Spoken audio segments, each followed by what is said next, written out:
May mga pangarap tayong gustong maabot, negosyo, career, o simpleng goal sa buhay. Ang iniisip natin, kapag nagsimula tayo, susuportahan tayo ng kamag-anak, kaibigan, o kahit mga taong malapit sa atin. Pero ang totoo, madalas, sila pa ang unang hindi maniniwala sa'yo. Kung nararamdaman mo na walang sumusuporta sa'yo, tapusin mo ang video na to. Bakit hindi mo kailangang hintayin ang salitang kaya mo yan?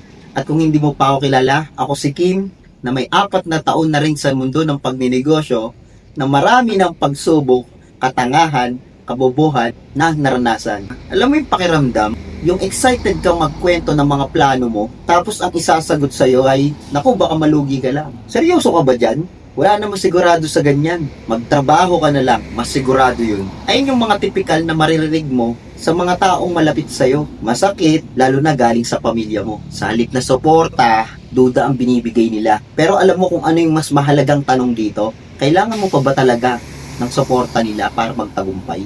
At bakit may mga taong hindi sumusuporta sa'yo? Hindi ibig sabihin na kontra sila sa'yo, masama na agad sila. Minsan, hindi lang nila nakikita yung nakikita mo. At minsan din, may mga taong natatakot makita kang umaangat. May mga taong hindi kayang isipin ang laki ng pangarap mo. Para sa kanila, ang ligtas na buhay ay yung comfort zone lang. Na kapag lumabas ka doon, feeling nila mali ka.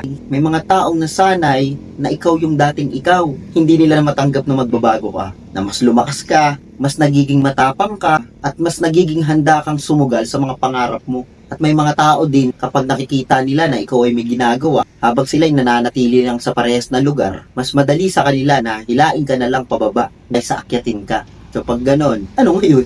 Dapat ka bang sumuko? Hindi mo trabaho na kumbinsihin sila na suportahan ka. At hindi mo rin kailangang dumaan sa validation ng iba bago mo gawin yung gusto mo. Kaya kung hindi ka nila susuportahan, ganito na lang. Gawin mong gasolina ang panghihina ng loob nila. Kapag may nagsabing hindi mo kaya, ang sagot mo dapat sa sarili mo, panoorin mo na lang.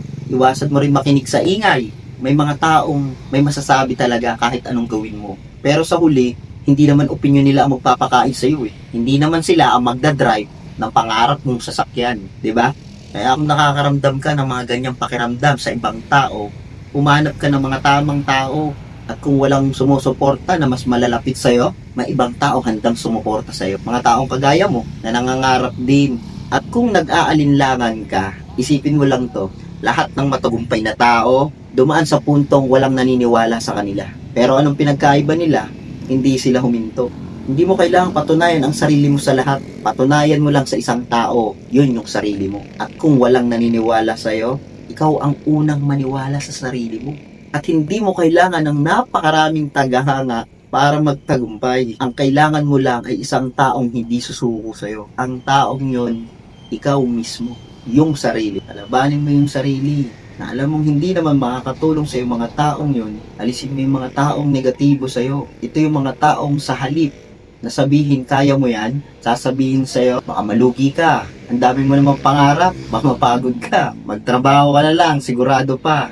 Ayun yung mga sinasabi ng taong hindi talaga susuporta sa iyo. Minsan pamilya mo pa magsasabi nito. Hindi dahil gusto ko nilang pabagsakin, pero dahil natatakot silang makita kang sumubok.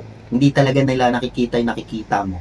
Kaya gusto ko nilang pigilan. Ito ba yung isang kalaban mo? Yung opinion ng iba. Minsan hindi naman talaga sila yung pumipigil sa iyo. Ikaw mismo. Natatakot ka na baka pagtawanan ka nila. Natatakot ka na baka sabihin nilang piling mayaman ka. Natatakot ka din baka hindi ka magtagumpay. At makita nila yung pagkakamali mo. Ayun yung mga kinakatakutan mo. At kalaban mo rin. Pero ito yung tanong. Mas mahalaga ba yung sasabihin nila kaysa sa pangarap mo?